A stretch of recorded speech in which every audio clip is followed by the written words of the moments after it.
नमस्कार दोस्तों, इस वीडियो में हम रिएक्शंस के ऑर्डर को प्रैक्टिकली कैसे निकाल सकते हैं ये चीज डिस्कस करेंगे। Practically how we can determine the order of different reactions. Okay please, what is a reaction? Change of one matter A into some another matter, let's say P, is known as reaction. Okay, please, क्या है ये? जैसे A changes into P or B. A is known as reactant, P is known as product. A एक compound है जिसमें बहुत से changes आते हैं और उससे एक नया कंपाउंड P बन जाता है, और इस क्रिया को, इस प्रोसेस को हम रिएक्शन कहते हैं। और A जब P में बदलता है तो उसके बदलने का कोई ना कोई रेट भी होता है। The rate of change of A into P is known as the reaction rate. Okay, reaction rate. And reaction rate of any reaction has certain relationship with the amount of the reactant, and this relationship again is mathematically depends on a number known as order of the reaction. कैसे? This let's say rate of reaction R is equal to dC over dt is equal to K into, let's say, A is power n. This R is equal to K, ये dC और dt के ये भी reaction rate को दिखा रहा है। तो reaction rate R means reaction rate, dC और dt मीन्स रिएक्शन रेट। इसमें हमारे पास ये यहाँ पर देखिए चार चीजें हैं। Here we have four things. Let's say equation 1. यहां पर जो A है, राइट, इसकी जो अमाउंट है इसको हम यहां से C से भी दिखा सकते हैं। प्लीज यहां पर क्या ऐसे सीधा दिखा दीजिए, ऐसे कर लीजिए, थोड़ा आसान रहेगा। देखिए प्लीज, ये होता है मोलर कंसेंट्रेशन, जिसको हम C से भी दिखा सकते हैं। A in square bracket means molar concentration of the reactant A, which can be shown by the letter C. तो ये थोड़ा सिंपल हो जाती है बात, इसको हम यहाँ से C से दिखाएंगे। और आपका जो ये N है, ये नंबर है जिसे हम यहाँ पर क्या बोल रहे हैं, ऑर्डर ऑफ रिएक्शन। क्लियर? इसको हम थोड़ा सा सिंप्लीफाई कर रहे हैं ताकि ये थोड़ा आसान रहे लिखने में। हम उसको जब पहले जैसे हमने लिखा है वैसे लिख सकते हैं। ओके, प्लीज ये हमारे पास लेट्स से ये इक्वेशन 1 ही है, ये वही इक्वेशन है, तो इसमें खास चीज नहीं है। Equation 1, now equation 1 has, let's say, four things here. यहां पर क्या है? R means rate of reaction, K means a constant known as the rate constant, and it has constant value for any reaction under consideration. C is the molar concentration of the reactant A, and is number, and our aim is to determine this number. So we can use many methods for practically measuring or practically determining the value of n, the order of a reaction. Now first method is the differential rate equation method. पहले हमारे पास क्या please, हमने दिखाया था ये differential equation method और differential rate equation method और rate law equation method और रेट लॉ मेथड, जैसे आप मर्जी आप इसको बोल सकते हैं। तो मोस्टली क्या होता है उसका हम डिफरेंशियल रेट इक्वेशन, तो हमारे पास यही इक्वेशन है ये, ठीक है, ये आपकी डिफरेंशियल इक्वेशन है, क्योंकि इसमें ये सिंबल है इसका डिफरेंशियल का। D means differential, small d means small change in concentration C in small time t, in small time t, तो बोलेगा डिफरेंशियल। अब प्लीज कोई भी हमारे पास रिएक्शन, जैसे ये रिएक्शन है, हमने करना क्या है, बेसिकली क्या करना है प्लीज, हमारे पास रिएक्टेंट ए है, हम इसकी कोई एक अमाउंट लेंगे, मान लीजिए अमाउंट क्या है, लेट्स से 0.4 मोल पर लीटर, कितने अमाउंट है भाई, 0.4, और इस कंसेंट्रेशन के साथ प्रैक्टिकली हम इस रिएक्शन का रेट मेजर करते हैं। So we measure the rate of the reaction under consideration with a particular concentration, right? तो क्या है फिर ये R1 equal to KC1N. Okay, then what to do? उसी रिएक्शन को दोबारा करेंगे, but the amount of the reactant is different. अब दोबारा जब रिएक्शन कर रहे हैं, उसी रिएक्शन को उसी टेम्परेचर पर उन्हीं कंडीशंस में, सिर्फ क्या रिएक्टेंट की कंसेंट्रेशन डिफरेंट है, all other conditions are unchanged, similar, but we do the reaction, we run the reaction with the different amount of the reactant and measure the rate of reaction practically. ये practically निकालेंगे, वो बन जाएगा R2।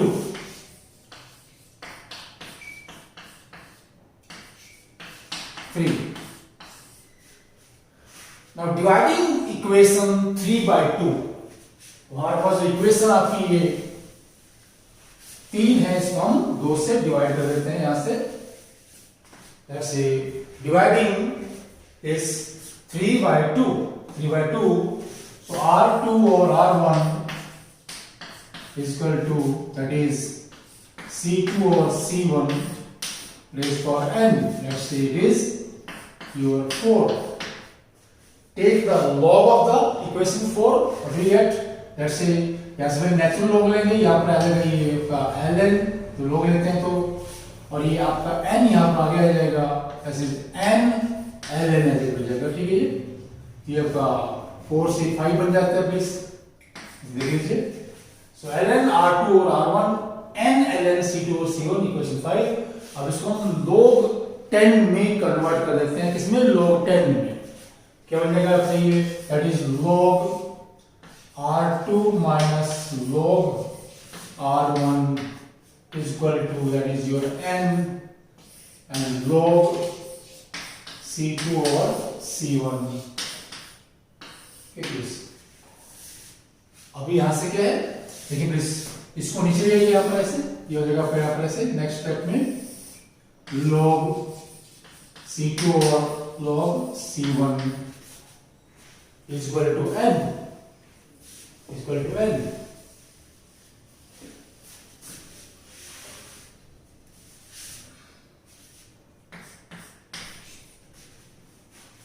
This is the last equation, this is the last equation। यहां पर हमने क्या किया है, किसी भी रिएक्शन का इस कंसेंट्रेशन R1 निकाल लिया, किसी दूसरी कंसेंट्रेशन पर क्या R2 निकाल लिया, ये हमारे पास ये चारों चीजें पता है यहाँ पर प्लीज, और यहाँ से हम n कैलकुलेट कर सकते हैं, जो कि किसी भी गिवन रिएक्शन का ऑर्डर होता है। So in this way we can determine the order of reaction with the use of differential rate equation, and this is the most commonly used method, very useful method also। Number 2 method is the fractional change or half life period method।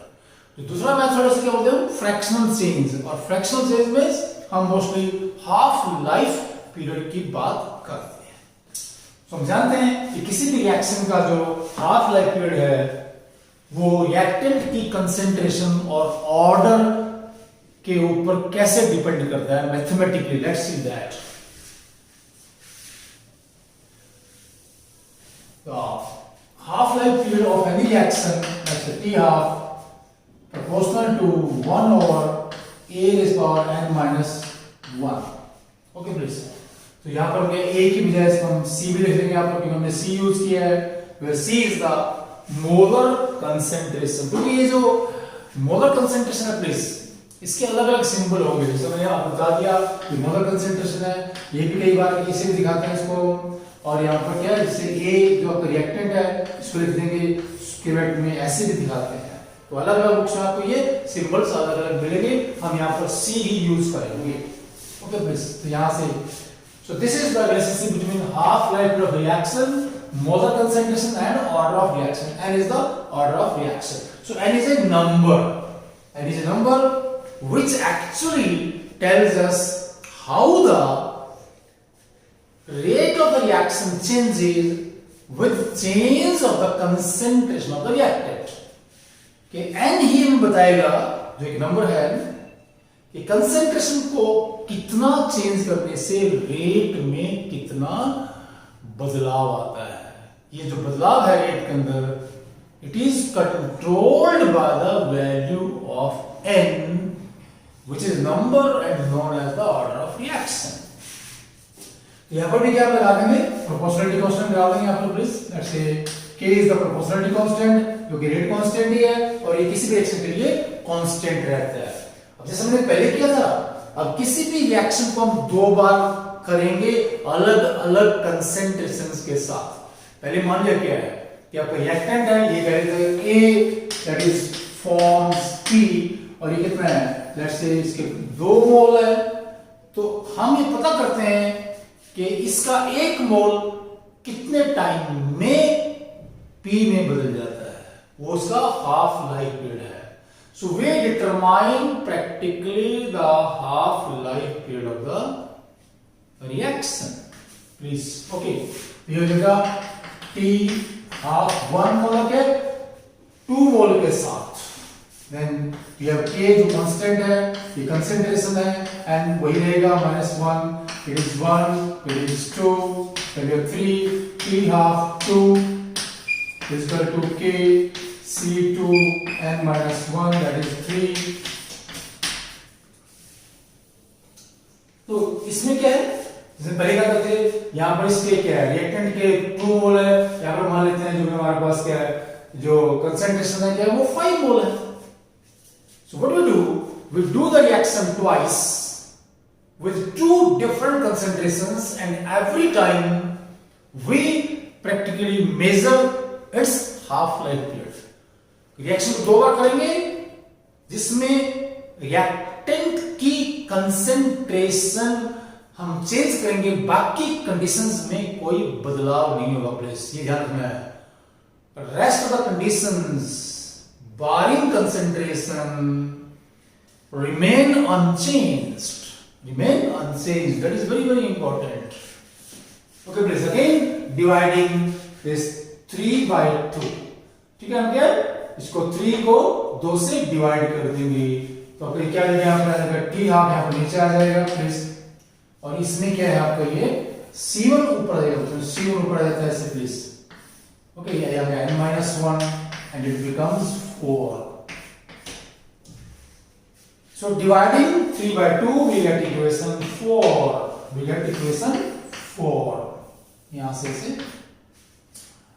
अब इसका क्या है, पहले हम इसका natural log लेते हैं, फिर इसको हम log 10 में कन्वर्ट कर देंगे। प्लीज क्या करेंगे, पहले इसका नेचुरल लॉग लेंगे, फिर log 10 में कन्वर्ट कर देंगे। कैसे, देखिए नेचुरल लॉग में क्या है, यहां लिखा आपका ln, ठीक है, और यहां पर भी ये आगे आ जाएगा। फिर उसका जब हम log 10 में कन्वर्ट करेंगे तो 2.303 दोनों ओर से कट जाएगा, ठीक है। तो इसको सीधा यहीं पे लिख रहे हैं प्लीज ना। So change the equation 4 into logarithm form, जिसमें log 10 है, सिर्फ उसमें हमने log लगाना है बस। प्लीज उसको हम क्या log फॉर्म में चेंज कर देंगे, क्योंकि हम इससे भी कर सकते हैं, इक्वेशन 4 से भी कर सकते हैं calculations, but that is difficult. Calculations को आसान करने के लिए क्या हम इसके इक्वेशन 4 क्या log फॉर्म में चेंज करेंगे, ओके प्लीज लेट्स क्या जाएगा आपके log दैट इज T2 मतलब हाफ लाइफ पीरियड, ये 2 minus log T half 1 is equal to, समझ गए कि ये n-1 आगे आ जाएगा, फिर जैसे n-1 and log C1 minus log C2, ये आगे इसमें से log C1। ओके प्लीज अब इसको इससे डिवाइड कर दीजिए, क्लियर। और फिर इस 1 को इधर ले आइए उठा के, ठीक है। तो लास्ट में जो हमारा फार्मूला क्या बनेगा, let's see ultimately what we gate.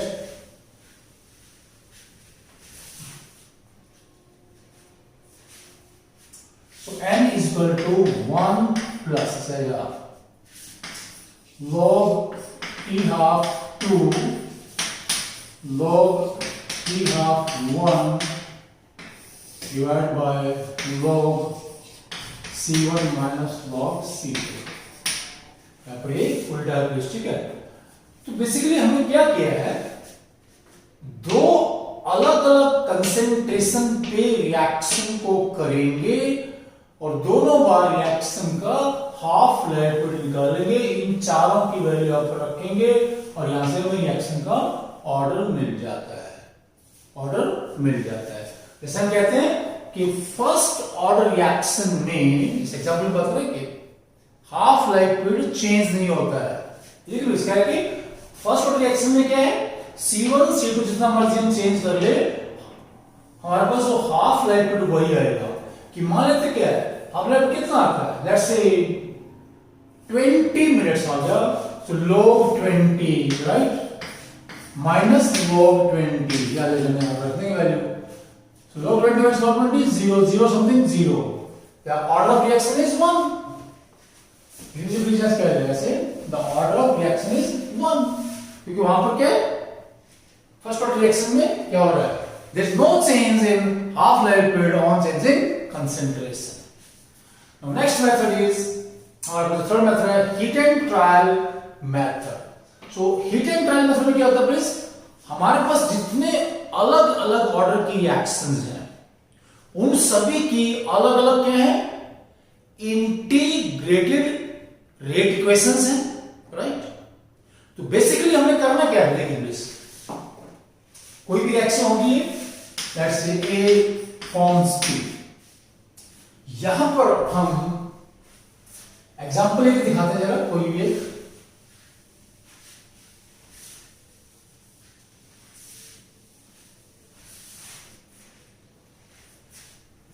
ये हमारे पास क्या होगा कि अलग अलग टाइम के ऊपर जो आप रिएक्टेंट A है, ये पता करेंगे कि उसकी कितनी अमाउंट बची हुई है, ठीक है, या कितनी अमाउंट रिएक्ट हुई है। For this reaction at different time intervals, let's say हमने हमारे पास क्या है, चार हमारे पास क्या टाइम इंटरवल्स हैं, तो रिएक्शन के 10 मिनट बाद, 25 मिनट बाद, 45 मिनट बाद और 65 मिनट बाद, ये ठीक है please. What we are doing, amount of A reacted, initial amount is known to us, क्योंकि जब हम रिएक्शन शुरू करते हैं कि मान लिया इनिशियल अमाउंट क्या है, 1.8 मोल है यहां पर, इसके 1.8 मोल पर लीटर इनिशियल कंसंट्रेशन, तो ये A की वैल्यू है। तो क्या पता कर लेंगे, देखिए बस अमाउंट रिएक्टेड, वो क्या होता है, x इज अमाउंट रिएक्टेड, कि 10 मिनट के बाद रिएक्शन बहुत फास्ट है शुरू में, कितना कि मान लेते हैं यहां पर क्या है कि 0.6 मोल रिएक्ट हो गए, फिर कितना हमारे पास क्या है 0.4 हो गए, फिर क्या हो गया ये 0.2 हो गए, फिर क्या है 0.15, ऐसे कितने, देखिए दिस कितना हो गया ये 1.35, राइट। तो ये हमारे पास डाटा है, फिर क्या करेंगे यहां से, जैसे x is equal to kp, right, यहां से this equation is for the zero order reaction, यहां से क्या है, k is equal to x और t, k is equal to x और t। ये हीट एंड ट्रायल मेथड कैसे है, देखिए प्लीज, रिएक्शन ये है, हमने क्या किया, A की इनिशियल अमाउंट ये है 1.8 मोल पर लीटर, फिर हम कोई भी फिजिकल केमिस्ट्री की टेक्निक यूज करके ये पता करते हैं कि A का 10 मिनट में कितना रिएक्ट हुआ, 0.6 मोल, राइट। फिर हमारे पास 25 मिनट में कितना होगा, ये देखिए प्लीज 0.6 0.4 अगले में, इसका मतलब क्या होगा, ये यहां पर होगा 1, ठीक है, 1 मोल होगा पूरी ऐसे, ध्यान रखना इस बात को प्लीज। ये कितना होगा यहां पर, दैट इज 1.2, क्योंकि हम आगे देखेंगे पहले क्या हुआ था 0.6, फिर नेक्स्ट क्या होगा, यहां तक 0.4 और मोल रिएक्ट हो गए, फिर क्या होगा ऐसे 0.2 और हो गए, ऐसे ये एक्स्ट्रा हम बात कर रहे हैं यहाँ पर। टोटल अमाउंट क्या देखिए 1.35, राइट, ऐसे ये हमारे पास के अमाउंट है जो रिएक्ट हो गया, एक्स अमाउंट रिएक्टेड, क्योंकि पहले हमने क्या दिखाया था, ये अमाउंट कम दिखाया हमने, क्योंकि जैसे रिएक्शन आगे बढ़ेगी उसका रेट कम हो जाता है। स्टार्टिंग में हम ज्यादा रिएक्ट होगा 0.6, फिर क्या है अगले 15 मिनट में सिर्फ 0.4 हुआ, अगले 20 मिनट में कितना सिर्फ 0.2 हुआ, राइट, अगले ये 20 मिनट में कितना हुआ सिर्फ 1.5 हुआ। So this is the amount reacted x. तो यहां से क्या करेंगे, जैसे हमने k निकालेंगे ना प्लीज x ओवर t करके, अगर k कांस्टेंट आता है रिएक्शन जीरो ऑर्डर की है, अगर k कांस्टेंट नहीं आता है रिएक्शन जीरो ऑर्डर की नहीं है। फिर हम क्या नेक्स्ट फार्मूला लेंगे किसका, let's say first order reaction का फार्मूला लेते हैं प्लीज, फर्स्ट ऑर्डर रिएक्शन का फार्मूला लेते हैं, ठीक है।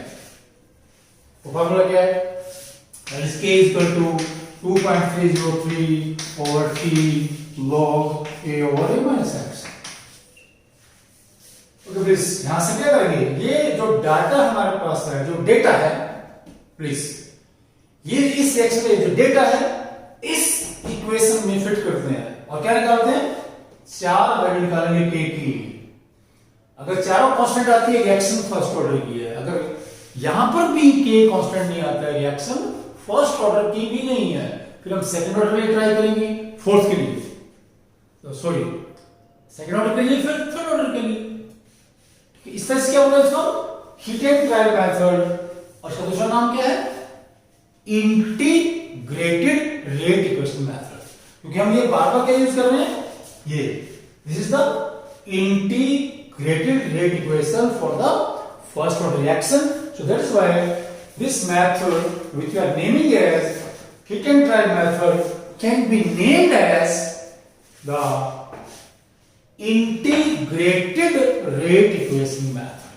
तो मैं क्या बोल रहा हूं कि यहां पर अगर ये वाला जो डेटा हमारे पास है, time 10 minute, right, a 1.8, you see this is the x, कितना रेट हुआ है 0.6, ठीक है 1, ऐसे सारा वैल्यू पुट करके k निकालेंगे। अगर k कांस्टेंट आता है रिएक्शन फर्स्ट ऑर्डर की है, अगर k कांस्टेंट नहीं आता है रिएक्शन फर्स्ट ऑर्डर की नहीं है, फिर हम क्या करेंगे सेकंड के लिए ट्राई करते हैं, सेकंड ऑर्डर फिर थर्ड ऑर्डर के लिए, इसलिए जब क्या हिट एंड ट्रायल सारे।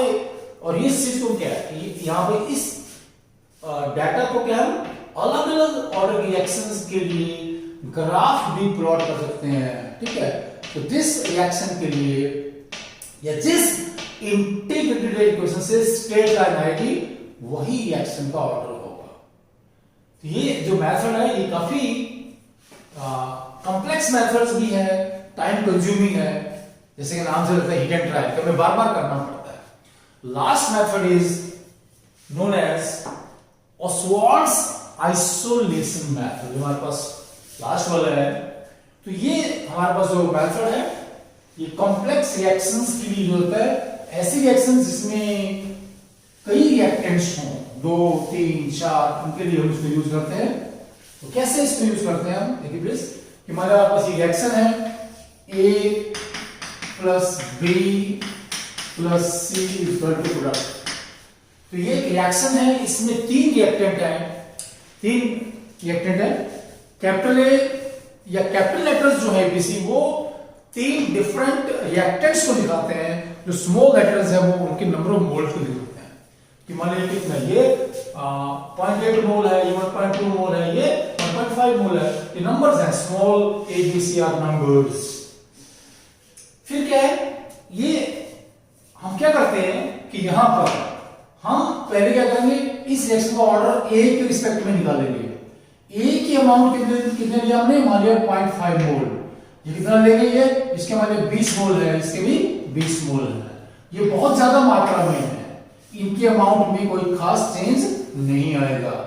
और फिर क्या है, इनमें से कोई भी एक मेथड यूज करके, जो हमारे पास तीन मेथड है ना, will determine the order of the reaction with respect to A, ये पहला स्टेप था।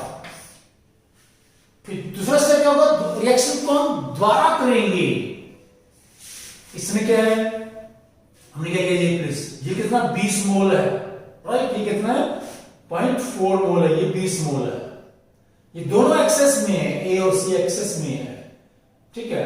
हम बी को आइसोलेट कर रहे हैं, यहां पर आइसोलेट करते हैं बी को। फिर क्या है, इनमें से कोई भी एक मतलब मान लीजिए हमने पहला मेथड यूज किया कि पहला मेथड यूज करके इस रिएक्शन का ऑर्डर निकाल लेंगे, जिसे हम पार्शियल ऑर्डर भी कहते हैं। We measure the partial order of the reaction with respect to B, with respect to B. कि मान लीजिए यहां पर पहले क्या था, यहां पर ये x आता है, दूसरे में ये y आता है ऑर्डर, तो तीसरा क्या है, we run the reaction third time and determine the order of reaction with respect to C by taking A and B in excess and C in small amount. तीसरी बार में क्या करेंगे, A और B को बहुत ज्यादा मात्रा में लेंगे। हमने बोला कि 20 मोल, ये कितना है, लेट्स से 0.7 मोल है, तो थर्ड हमारा रिएक्टेंट है 0.7 मोल, इसको हमने आइसोलेट कर दिया है, ये ज्यादा है दोनों, तो रिएक्शन के दौरान क्या होगा, मेनली इनकी कंसंट्रेशन में जो बदलाव आएगा नेग्लिजिबल है, और यहां पर जो ऑर्डर आएगा रिएक्शन का that is with respect to C only, कितना आ गया, that is let's say x y z, यहां पे z आया। So these are the partial orders of the reaction with respect to the reactants A, B and C, क्या बोलते हैं हम, partial orders. The net or overall order of the reaction under consideration, which is a complex reaction, is, तो net order क्या आएगा भाई, overall order क्या आएगा, overall order is equal to that is x plus y plus z, ठीक है। हमारे कितना आता है, let's say 1.2 plus 0.8 plus let's say 0.5, कितना आ गया ये, that is 2.5. The net order of reaction is 2.5, क्योंकि ऑर्डर फ्रैक्शनल भी हो सकता है। ये जो वैल्यू x y z है ये हम प्रैक्टिकली डिटरमाइन करते हैं, प्रैक्टिकली इनको हम निकालते हैं। So in this way it is very easy to measure practically the order of any reaction. देखिए प्लीज, हम इनमें से कौन सा मेथड यूज करते हैं, वो उस रिएक्शन की नेचर पे भी डिपेंड करता है, या हमारे पास जो लैब में इंफ्रास्ट्रक्चर अवेलेबल है उसके ऊपर भी निर्भर करता है कि किस मेथड से किसी भी रिएक्शन का ऑर्डर निकालना ज्यादा आसान है, ज्यादा हैंडी है, और उसमें हमारा टाइम कम लगना चाहिए, जो हमारे रिसोर्सेज हैं वो भी कम यूज होने चाहिए। Okay, please. Thanks. Namaskar.